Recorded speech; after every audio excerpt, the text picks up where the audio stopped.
జై శ్రీరామ్ అండి. అందరికీ నమస్కారం. అందరూ ఎలా ఉన్నారు? మీరందరూ బాగుండాలని సదా భగవంతుని నేను ప్రార్థిస్తాను. మీరందరూ ఎలా ఉన్నారు కానీ నాకైతే కొన్ని రోజులు బట్టి అబ్బా వేడితో విశాఖ మొత్తం ప్రజలందరూ కూడా పిచ్చెక్కిపోతున్నారండి. సో నిన్నైతే కొంచెం వర్షం పడింది. మాకందరికి చాలా హ్యాపీగా ఉందన్నమాట.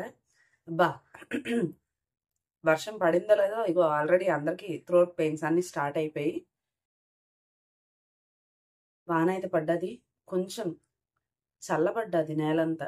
లేకపోతే ఈ వేడికి పిచ్చెక్కిపోయింది. మామూలుగా లేదనమాట. సరే, నేను లాస్ట్ వీడియోలో నేను మీకు చెప్పాను ఉజ్జయిని మహాక్షేత్రం కోసం.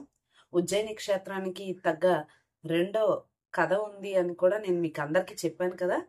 సో అది ఏంటి కథ, ఏంటి పురాణంలో ఉజ్జయిని క్షేత్రానికి ఏంటి అంత ప్రాశస్త్యం, అసలు ఇక్కడ ఇప్పటికి కూడా మనం అక్కడ చూడవలసినవి ఏంటి అనేది మీ అందరికి చెప్తాను. ఈ వీడియో కనుక మీకు నచ్చినట్టయితే ఖచ్చితంగా లైక్ చేసి షేర్ చేసి సబ్స్క్రైబ్ చేయండి. సబ్స్క్రైబ్ చేసుకోవడం మాత్రం మర్చిపోవద్దు. ఖచ్చితంగా సబ్స్క్రైబ్ చేయండి. మొదలు పెడతాను. అయితే లాస్ట్ వీడియోలో మనం నలుగురు పిల్లలు కూడా ఎలా స్వామివారికి పూజ చేశారు, స్వామివారు అక్కడ ఎలా వెలిసారు అనేది నేను చెప్పాను ఆ వీడియోలోని. ఈ వీడియోలో చూసినట్టయితే కనుక అక్కడ శివలింగం ఏర్పడిన దానికి ఒక చిన్న ఆలయం కట్టారు. ఆ ఆలయాన్ని కట్టినందుకు గాను అక్కడ చంద్రసేనుడు అనే ఒక రాజు ఉండేవాడు అనమాట. ఆ రాజు ఆయన ఉజ్జయిని క్షేత్రాన్ని అంతటిని పరిపాలించేవాడు. చంద్రసేనుడే కాదు, నేను మీకు లాస్ట్ వీడియోలో కూడా చెప్పాను, అక్కడ భోజరాజు గారు పరిపాలించారు. నెక్స్ట్ మహాకవి కాళిదాస్ గారు కోసం కూడా చెప్పాను. సో అవన్నీ కూడా, ఆ విషయాలన్నీ కూడా ఈ వీడియోలో నేను మీకు ఈరోజు చెప్తాను. ఖచ్చితంగా వినండి. అందరూ కూడా ఎక్కడా స్కిప్ చేయకుండా వింటే కనుక మీకు తెలుస్తుంది. కొంచెం నాకు థ్రోట్ పెయిన్ ఉంది, అందుకని ఏం అనుకోవద్దు. మెయిన్లీ ఇక్కడికి వస్తే కనుక స్వామివారు చిన్న ఆలయంలో వెలిసాక దానికి ఒక ఆలయం కట్టారు. అక్కడ చంద్రసేనుడు అనే ఒక రాజు పరిపాలిస్తుంటే ఆయన చాలా శివభక్తుడు. ఆయన ఎంతటి శివభక్తుడు అంటే ఆయన ప్రతిరోజు అనునిత్యం కూడా రాజులంటే ఏం చేయాలి, యుద్ధం చేయాలి, లేదంటే ఆయన యుద్ధ విద్యను నేర్చుకోవాలి. ఇలాగే కాకుండా ప్రజలందరినీ ఎంత బాగా చూసుకునేవాడో పూజ కూడా అంతే సక్రమంగా ప్రతిరోజు అనునిత్యం తనకు నచ్చిన విధంగా చేసుకుంటూ ఉండేవాడు అనమాట. ఇలా జరుగుతుంది. కొన్నాటికి స్వామి శివభక్తుడు స్వామి పూజ చేస్తూ ఉండేసరికల్లా స్వామి ఆయన భక్తికి మెచ్చి స్వామికి అత్యంత సన్నిహితుడైన మణిభద్రుడు అనే ఒక ఆయనకి చంద్రసేన మహారాజుకేమో ఒక మణిని ఇచ్చారనమాట. ఆ మణిని మెడలో ధరిస్తే ఆయన ఆ దేశంలో మీకు క్షామం అనేది ఉండదు అని చెప్పాడు మణిభద్రుడు. సరే అని చెప్పి ఆ మణికి ఉన్న విశిష్టత ఏంటి అంటే, ఆ మణిని ధరిస్తే ఆ మణికి ఏది తగిలితే అది ఇనుము కావచ్చు, ఇత్తడి కావచ్చు, రాగి కావచ్చు, ఏదైనా కూడా, ఏ లోహం అయినా సరే బంగారంగా మారిపోతుంది. అది ఆ మణి తలక వైశిష్ట్యం. ఆ మణిని ఆయన బహూకరించిన వెంటనే ఆయన అది మెడలో వేసుకొని ఏదైనా సరే యుద్ధం జరిగితే ఖచ్చితంగా ఆ యుద్ధానికి ఆయన వెళ్ళి ఆయన తన రాజ్యంగా చేసుకునేవాడు. మొత్తంలో దేశంలో క్షామం అనేది లేకుండా ఆయన మొత్తం రాజ్యం అంతటిని కూడా ప్రజలందరూ సుభిక్షంగా ఉండేటట్టు పరిపాలించేవాడు అనమాట. ఇలా పరిపాలిస్తూ ఉన్న కొంతకాలానికి ఏం జరిగింది, మనము ఎదుగుతుంటే పక్కన వాళ్ళు ఏడ్చే వాళ్ళు చాలా మంది ఉంటారు. మనం బాగుపడ్డామంటే బాగుపడేదానికన్నా వాడు ఎలా పాడైపోవాలి అని చూసేవాళ్ళే చాలా మంది ఉంటారు. అందుకని ఈయన చుట్టూ ఉన్న సామంతరాజులందరూ కూడా ఈయనకి దాసోహం పలుకుతూ ఉన్నట్టే పలికి పక్క రాజ్యం వాళ్లతో చేతులు కలిపి ఆ రాజుతో కలిపి ఈ మణి కోసం అని చెప్పి దండెత్తి వచ్చారు. ఈ మణి కోసం కేవలం వాళ్ళు దొంగతనం చేయటం మాత్రమే వాళ్ళ తలకు ఉద్దేశం. ఎందుకంటే చంద్రసేన మహారాజుకి ఎదురొడ్డి నిలబడి వాళ్ళతో యుద్ధాన్ని తలపడే అంత ధైర్యం వాళ్ళకి లేదు. అందుకని చెప్పి వాళ్ళు కేవలం మణిని దొంగిలిద్దాం అని మాత్రమే వచ్చారు. వస్తే సరే అని చెప్పాడు రాజేమో. ఎప్పుడు రాజు ఎలా ఉంటాడు, రాజు ఎలా ఉంటాడు అంటే, ఎప్పుడెప్పుడు యుద్ధం వస్తుందా, ఎప్పుడెప్పుడు ప్రజలను కాపాడదామా, ఎప్పుడెప్పుడు రాజ్యం సుభిక్షంగా చూద్దామా, రామరాజ్యం ఎలా అయితే జరుగుతుంది. రాముడు అంత గొప్పగా ఎవరు పరిపాలించలేరు కానీ మొత్తానికి రామరాజ్యాన్ని నేనెలా స్థాపించగలను, నా రాజ్యంలో నా వంతు సహకారం ఏమిటి ఉంటుంది అని ఏ రాజైనా చూస్తాడు. ఈయన కూడా అలాగే ఎప్పుడెప్పుడు యుద్ధం వచ్చినా సరే ఈయన ఏమీ జాప్యం చేయకుండా ఈయన తలక వీరత్వాన్ని ప్రకటనగా చూసుకునేవాడు. అయితే యుద్ధం వచ్చింది. ఈసారి మొత్తం సామంతరాజులు అందరూ కూడా ఈయన మీదకి దండెత్తారు కాబట్టి ఈయన ఒక్కడే ఒంటరి అయిపోయాడు. పోనీ ప్రజలందరినీ పెట్టి ఈయన ఒక్కడే పరిపాలిద్దాం, ఈయన ఒక్కడే యుద్ధం చేద్దాము అంటే మొత్తం ప్రజలందరూ ఎంతమంది చచ్చిపోతారో తెలియని విషయం. ఒకవేళ గెలిచిన రాజుకు దూరదృష్టి లేదనేస్తారేమో అన్న భయం ఈయనకి కొంచెం వెంటాడింది. రాజు ఎప్పుడూ భయపడకూడదు. ఒక యోగికి జ్ఞానం ఉండాలి. యోగికి జ్ఞానం అనేది ఒక భూషణం. ఆయనకు ఉండే భూషణం ఏంటి అంటే జ్ఞానం. ఒక బ్రాహ్మణుడికి ఈశ్వరుడే ఒక భూషణం. అంటే ఈశ్వరుడు ఉన్నాడు అని చెప్పి నమ్మి పూజ చేయడం అనేది ఆయనకు ఉండవలసిన భూషణం. అలాగే ఒక రాజుకి ఎప్పుడైనా యుద్ధం వస్తే ఆ యుద్ధంలో ఆయన ఏనుగు మీద ఎక్కి కుంభస్థలాన్ని తన గోళ్ల చేత చీల్చి ఆ ముత్యాలను అందులో తీసి వెదజల్లే సింహంలా ఉండాలి రాజంటే.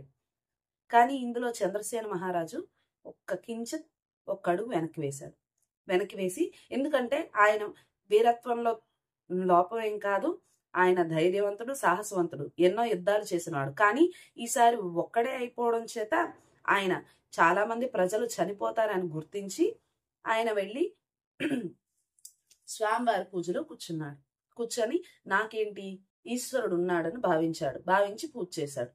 పూజ చేస్తూ ఉన్నాడు. సరే అని చెప్పి, అంటే ఆ యుద్ధం మధ్యలో వెళ్ళిపోయి పూజ చేయడు కదా, యుద్ధం ఇంకా సన్నద్ధం అవుతుంది. ఆ టైంలో ఆయన అర్చన చేస్తూ ఉన్నాడు అనమాట. శివార్చన చేస్తూ ఉంటే ఆ ఆలయంలోకి ఒక గోపబాలుడు వచ్చారనమాట. ఆ పిల్లవాడితో సహా వచ్చింది ఆవిడ. వచ్చి పిల్లవాడు ఆవిడ కలిపి స్వామివారి శివాలయంలో శివుడిని దర్శనం చేసుకొని వెళ్ళిపోయారు వాళ్ళ ఇంటికి. పిల్లల ఆలోచన ఒకలా ఉండదండి. పిల్లల ఆలోచన పెద్దవాళ్ళు చూసినట్టుగా పిల్లలు చూడరు. పెద్దవాళ్ళు చేసేది మాత్రమే పిల్లలు చేస్తారు. ఇది ఎప్పుడైనా గుర్తుపెట్టుకోవాలి. అందుకే పిల్లల విషయంలో ఇంట్లో చాలా జాగ్రత్తగా ఉండాలని చెప్తారు. అది మొత్తానికి అయితే ఆ పిల్లల ఆలోచన ఒకలా ఉండదు కదండి. అందుకని చెప్పి ఆవిడ గోపకాంత ఆవిడ ఇంట్లోకి వెళ్ళి ఆవిడ పనేదో ఆవిడ చేసుకుంటుంది. కానీ ఆ పిల్లవాడి ధ్యాసంతా మాత్రం ఆ మహారాజు గారు చేస్తున్న అర్చన మీద ఉండిపోయింది. ఆయన అర్చన చేస్తున్నాడు. ఎలా అర్చన చేస్తున్నాడు అనేది ఈ పిల్లవాడు ఏమొచ్చి చాలా జాగ్రత్తగా చూశాడు. ఇంటికెళ్ళి నేను ఎలాగైనా శివార్చన చేయాలి అని అనుకున్నాడు ఆ పిల్లాడు. కానీ ఆ పిల్లాడికి ఏమీ తెలియదు. కానీ ఆయన చేసిన పూజ అంతా ఏమిటి అంటే ఆ పిల్లవాడు చేసేది ఒక సన్నగా ఉండే ఒక గుండ్రాయిని తెచ్చుకొని తన ముందు పెట్టుకున్నాడు. ఇసుకలో ఆ గుండ్రాయిని పెట్టి దాని చుట్టూరా ఉన్న ఆకులు అలవంలో అన్ని తెచ్చి ఆ ఆకులేమో ఆ గుండ్రాయి మీద వేసి ఓం నమ శివాయ శివ శివ శివ అంటూ పూజ చేస్తున్నాడు. ఈ శివ శివ శివ అన్న మాట తప్ప ఇంకొకటి ఏమీ తెలియదు ఆ అబ్బాయికి. ఆ అబ్బాయి అంతకు మించి ఇంకేం లేదు. ఓం లేదు, నమః లేదు. ఆ అబ్బాయి పూజలో ఏమీ సదాచారం ఏం లేదు, మడిబట్టలు లేవు, ఏం లేవు. ఒక శివ అన్న మాట తప్పితే ఇంకొకటి ఏమీ ఆయనకు తెలియదు. ఇలా చేస్తూ ఉన్నాడు. కొంతసేపటికి అందులో ఆయన లీనమైపోయాడనమాట. ఆ అబ్బాయి అందులో ఆ భక్తిలో లీనమైపోయి బహిర్ముఖుడు కాలేకపోయాడు. కళ్ళు మూసుకొని ధ్యానంలోకి వెళ్ళిపోతే ఆ తల్లి వచ్చింది. ఆ గోపకాంతి ఇంట్లో నుంచి వచ్చి పద బువ్వ తిందు గాని రా నాన్న అని పిలిచేసరికల్లా ఈ అబ్బాయి ఏమో కళ్ళు మూసుకొని కూర్చుంటే అదేమిటి ఇంతవరకు బాగానే ఉన్నాడు కదా ఈ పిల్లాడికి ఏమైందని చెప్పి చుట్టూరా ఉండే ఈ బండరాయిని మంచి తోసి ఆ ఆకులు అలవను అన్ని కూడా చల్లా చెదురు చేసి ఆ భుజం పట్టుకొని తట్టి ఆ పిల్లవాడిని లేపింది. నాన్న ఏంటి ఎన్నిసార్లు పిలుస్తున్న పలకం ఏంటి, ఈ వేషాలు ఏంటి నీకు అని గట్టిగా కొంచెం గర్జించి ఆ పిల్లాడిని ఏమొచ్చి అక్కడి నుంచి లేపే ప్రయత్నం చేసింది.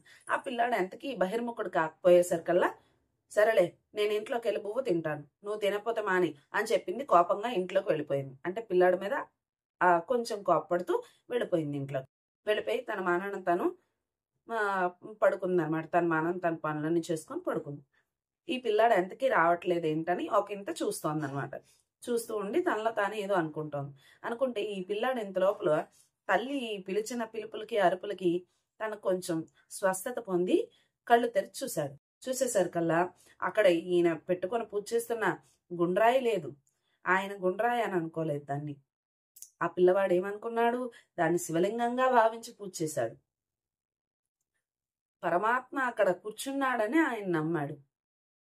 అందుకని చెప్పి ఈ పువ్వులు లేవు, పూజ చేసింది లేదు.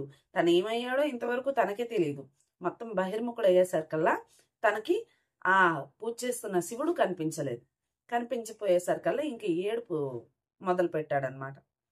అమ్మ నాకు ఇక్కడ నా స్వామేడి అని ఇంకా ఏడుస్తూ ఉన్నాడు.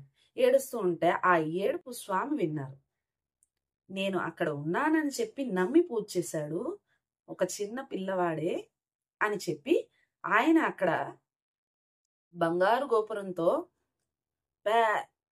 పెద్ద గోపురంతో, పెద్ద పెద్ద రాతి బండలతో అక్కడ ఒక శివాలయం ఆవిర్భవించింది అక్కడికక్కడగానే. ఆ అబ్బాయి ఏమొచ్చి మడిబట్ట కట్టుకొని, పట్టు పంచ కట్టుకొని, బంగారు పీట మీద కూర్చొని అక్కడ ఉన్న శివలింగానికి అభిషేకం చేస్తున్నాడు. అది మీరు ఇప్పుడు చూస్తున్న ఉజ్జయినిలో ఉన్న శివలింగమే. అయితే బయటకు వచ్చేసరికల్లా ఈ గోపకాంతేమో ఎంతకీ బయటకు రాడేంటి ఈ పిల్లాడని చూసింది. చూసేసరికల్లా బంగారు కాంతితో మెరిసిపోతున్న ఆలయ గోపురాలు కనిపిస్తున్నాయి. పెద్ద పెద్ద ముఖద్వారం కనిపించింది. లోపల శివలింగం లోపలికి వెళ్ళి చూసింది ఈవిడ. వెళ్ళి చూసేసరికల్లా అక్కడ అబ్బాయి ఏమో ఎంత శివలింగానికి పూజ చేస్తున్నాడు. చక్కగా, ఎంత చక్కగా చేస్తున్నాడో, పట్టు పంచి కట్టుకొని చేస్తున్నాడు. పొంగిపోయింది ఆవిడ. పొంగిపోయి అసలు ఆశ్చర్యపోయింది. చాలా మందికి ఇలాంటి విషయాల్లో మాటలు రావు కదండి. ఆవిడకు కూడా ఇలాంటి విషయంలో మాటలు రాలేదు. మాటలు రాకపోయేసరికల్లా ఆ పిల్లాడిని గట్టిగా కౌగిలించుకొని అడిగిందనమాట. నాన్న, నువ్వు ఈ పూజ చేస్తున్నావు అని నాకు తెలియదురా నాన్న, నువ్వు ఇలా అర్చన చేస్తావని నేనైతే అనుకోలేదు, నన్ను క్షమించు నాన్న అని గట్టిగా పట్టుకొని ఆ పిల్లవాడిని వచ్చి పట్టుకొని ఏడ్చింది. ఏడుస్తూ ఉంటే అక్కడ స్వామి హనుమ ప్రత్యక్షమయ్యి అక్కడ ఆవిడకి చెప్పారు. అప్పుడు నువ్వు ఈ గోపబాలురు ఎవరో అనుకొని నువ్వేమొచ్చి ఆ శివలింగాన్ని గుండ్రాయిగా తలంచి పారేశావు, ఆకులు అలంలో నీ కాళ్ళతో తన్ని చల్లాచెదరు చేస్తావు అక్కడ. కానీ ఈ గోపబాలురు నీ ఇంటి పుట్టినందుకు గాను, ఈయన ఇంత పూజ చేసినందుకు గాను ఈ ఉజ్జయిని మహాక్షేత్రం పరిడవిల్లుతుంది. రానున్న 8 తరాల్లో ఈ గొల్ల వంశంలోనే, ఈ యాదవ వంశంలోనే పరబ్రహ్మమైనటువంటి శ్రీకృష్ణుడు జన్మిస్తాడు. అప్పుడు ఇదే పిల్లవాడు, ఈ పిల్లవాడే, మళ్ళీ గుర్తుపెట్టుకో, జ్ఞాపకం పెట్టుకో కాంత అని చెప్పి, ఈ పిల్లవాడే ఆ గోపబాలుడికి తండ్రిగా జన్మిస్తాడు. అంటే తండ్రి ఎవరండి? నందుడుగా జన్మిస్తాడు. ఈ పిల్లాడు ఇక్కడ పుట్టినందుకు గాను మీ వంశంలోని ఇటు 7 తరాలు అటు 7 తరాలు మొత్తం 14 తరాలు 21 తరాలు వీడి తరంతో కలుపుకొని 21 తరాలు తరింపబడ్డాయమ్మా అని చెప్పి అక్కడ స్వామి హనుమ చెప్పారు. ఇంకా దీనికి ఇంకొక కథ ఉందండోయ్. దీనికి ఉన్న ఇంకొక కథ ఏంటంటే ఉజ్జయిని మహాక్షేత్రంలోని కాళిదాస మహాకవి గారు. ఇప్పటికే వీడియో లెంత్ చాలా ఎక్కువైపోయింది. అందుకని చెప్పి మళ్ళీ దీన్ని ఇంకో పార్ట్ కింద నేను మళ్ళీ చెప్తాను. ఇంతటితో ఈ వీడియోని నేను ముగిస్తాను. ఈ వీడియో కనుక మీకు నచ్చినట్టయితే లైక్ చేసి, షేర్ చేసి, సబ్స్క్రైబ్ చేయండి. ఇప్పటికైనా సరే ఉజ్జయిని మహాక్షేత్రంలోని 2 అఖండ దీపాలు వెలుగుతూనే ఉంటాయి. స్వామివారికి బోల్డన్ని అభిషేకాలు జరుగుతాయి. అవి ఏంటి అనేవి మళ్ళీ తర్వాత వీడియోలో మనం తెలుసుకుందాము. మళ్ళీ రేపు మీకు ఇంకో వీడియో చేసి మీకు అప్లోడ్ చేస్తానండి. ఈ వీడియో కనుక మీకు నచ్చినట్టయితే, ఈ వీడియో మీకు ఇన్ఫర్మేటివ్గా అనిపిస్తే కనుక లైక్ చేసి, షేర్ చేసి, సబ్స్క్రైబ్ చేయండి. తప్పకుండా సబ్స్క్రైబ్ చేసుకోవడం మర్చిపోవద్దు. ఇంతటితో సెలవు. జై శ్రీరామ్.